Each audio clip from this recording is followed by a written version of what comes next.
Soro Mundo.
Oke, matur sembah nuwun sedayanipun grup Angling Dharma Cak Samoli, Erni Resongo, Cak Ahmad Supantas, Cak Karim Putra Resongo, asal Pak Nur Resongo kesemuanya tanpa terkecuali yang telah berkenan sudah tampil di panggung pagelaran. Masih dengan kibarnya HSR Musik Indonesia milik Chong Her Kunir Lor Kunir Lumajang. Jaibongan saat pun di Gunung Sari, monggo kepada Kak Tuan Slamet Suburwetan. Mulai tak masalah. Bergabung sekalian Bad Dukun Gatot Harjo Telutur, Mas Kloyong Kedawung Cak Arjalan Meraan. Bergabung juga Cak Hanifah Kedawung, Nyonya Suti Kedawung, Mas Saman Ojek Derandang. Bergabung sekalian LP Sofika Pakel dan Nyonya, Cak Yatim Sumber Weringin Kelakah Lumajang, Har Sarup Pajarakan Nandoagung. Bergabung sekalian di Gunung Sari. Cak Sujar Cakru Sumonggo bergabung di grup Talang, yaitu Cak Warno dan Nyonya Talang, Cak Harmiko Talang, Roy Putra Talang, Niko Putra Talang. Berhubung banyak yang pulang, sekalian bergabung Sudar Imron Wonokerto, Cak Nisman Pandansari Kedung Jajang, Aba Nur Hosen Kerasa. Oh, Nur Hosen Kerasa dangdut. Oh, ya manilah. Pusat Tisno mulai. Wis lah. Berarti gen ano? Gen Cak Nisman Pandansari. Mon Aba Nur Hosen dangdut, gen Cak Nisman tok. Wis dindingane.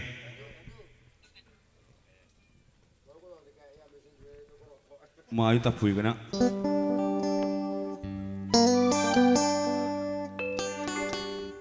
Caca ayo cak melaku nyang tunjungan. Caca ayo cak melo aku bebarengan. Yang masih ada ayo podo dangdutan. Lakunipun sakerso sampeyan monggo cak jaipongan.